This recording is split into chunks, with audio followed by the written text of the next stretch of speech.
welcome to a new month of April and a new run challenge, which is in Brighton. Brighton is a place that I've wanted to visit since I was probably a teenager and used to watch all the YouTubers based in Brighton. It just seemed like such an iconic place that I had to visit. So around 10 years later, I did the thing and went to Brighton for this 10k challenge.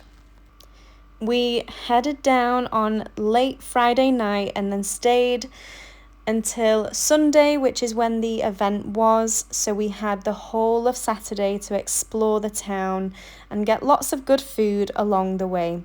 This is my first experience of trying something called a cruffin, which I believe is a croissant mixed with a donut mixed with a muffin. I don't know, you guys are going to have to tell me if I'm wrong. However, we had a nice little foodie day along the streets of Brighton and of course explored the seaside as well.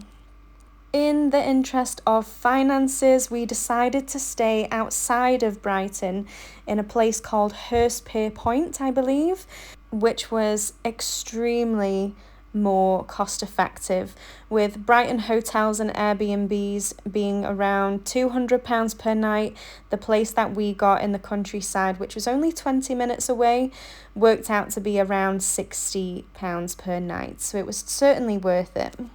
The next stop on our list was to get some seafood. We tried some exotic ranges of what I believe is a baby octopus. We also got prawns and then oysters as well. This is my reaction to trying the octopus. The staff said that it had been cooked in vinegar for a while, which I don't know if it made the texture more rubbery, and that's what I couldn't get my head around. However, the oysters were really quite nice, and I'm not a seafood person really. I have to be quite in the mood, but these were quite nice with some lemon juice. We also explored the little fishing museum that was along the coast, which had free entry. A lot of the places in Brighton you would have to pay for, including the I-360, the pavilion, some other museums, and also the upside down house as well. But I'm a relatively easy girl to please, so food and a walk along the beach was good enough for me. I find water very therapeutic, so just listening to the waves and watching them crash along the shore was really lovely. And I don't know if it was just because of the weather, with it being quite windy, but the waves were insane this weekend. Certainly not swimming weather, that's for sure. Anyway, it was really nice to see Brighton as a little seaside town that I've wanted to visit for a long time. Even just to wander around the streets, see the architecture, some of the colourful buildings and crazy graphics that you can see around the town. There was a lot of foodie places to go and visit, but with it being a weekend, a lot of them were extremely busy inside and out. So the next stop on our foodie tour was this little bao bun place. So this is a yuzu tea, which was absolutely delicious, and I opted for the crispy duck bao bun. It wasn't actually really crispy, which was a little bit disappointing, and I thought that the price of it for a side plate of food was quite expensive. But nonetheless, it went down quite well. After that, we had a bubble tea. You can't go wrong with bubble tea. I got a coconut and tapioca bubble tea with 25% sugar, I believe. And then because we'd spent a lot on food during the day, we actually opted for a ready meal in the evening. We watched the film No Escape with Owen Wilson on Netflix, and I won't lie, I had nightmares all night because it's just a little bit freaky. So anyone who's into that stuff, go ahead and watch it. I would highly recommend.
And just like that, the race has begun. Brighton 10k officially started with 4 waves of people who entered the event, and I was a little bit overwhelmed with how many people there were on the day altogether. There was a lot of people bustling around these streets. As you can possibly hear in the background as well, the forecast was very windy in the morning, and this seemed to die down throughout the event actually. But it was also very, very sunny and blue skies for the whole event, which was really lovely. However, with sun comes heat, and shortly into the first part of the run, definitely before 5 kilometers, I got extremely warm, and although having my little jacket on at the start of the race was a good idea for the wind, the heat took over and the jacket had to come off. I found the heat especially hard when we was running into the sun, so the sun was on our faces, which made it seem much hotter possibly than what it was. But on the way back we kind of looped around into town and through the streets of Brighton, and then on the way back the sun was obviously on our backs, which made it possibly much more manageable. I had a few wardrobe malfunctions on the day actually, so my leggings also started to slip down right at the very start, so I kept having to pull them up and pull them up. The route itself is incredibly flat. Aside from one of the streets had a slight incline on it, the route was mostly along the coast, so we went along the coast and then into the streets of Brighton, past some of the buildings like the Pavilion, which is a very beautiful like temple-like building, and then back along the coast on the way back to the finish line. One thing I love about these events is the vibe and the energy of the supporters and people who come to watch. Just listen to the beat of this next clip, it is everything.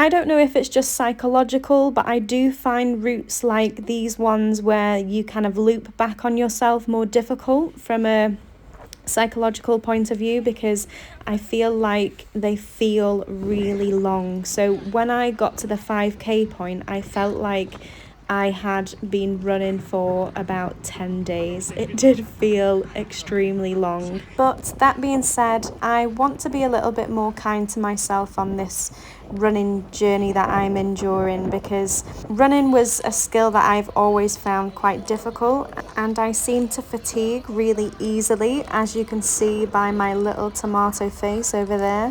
I understand that this is part of the process and some runs will feel better than others, so I'm just excited to continue on this little challenge that I've set for myself. That being said, the scenery was beautiful, the people were really supportive and just happy generally, possibly because it was a very sunny day and everyone is much happier in the sun. This was the stretch, the home stretch to the finish line, which I thought was very fitting, seeing as Brighton and Hove is also known for these little beach huts. It's like the iconic part of Brighton.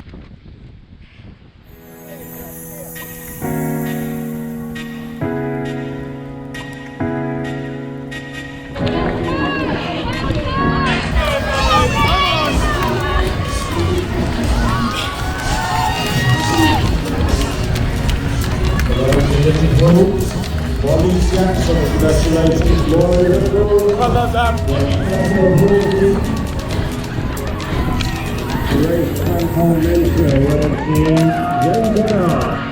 Rich is running for the Rock and Roll Foundation, which is a local charity here.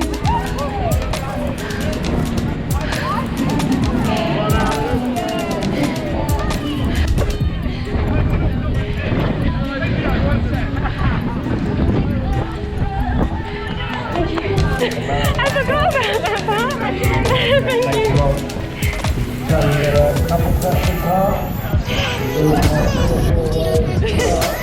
As I mentioned earlier, because I forgot my number, I ended up having to get a new number, which meant that I actually managed to get a t-shirt for free. We won't tell anyone that I didn't pay for it, so don't say anything, okay?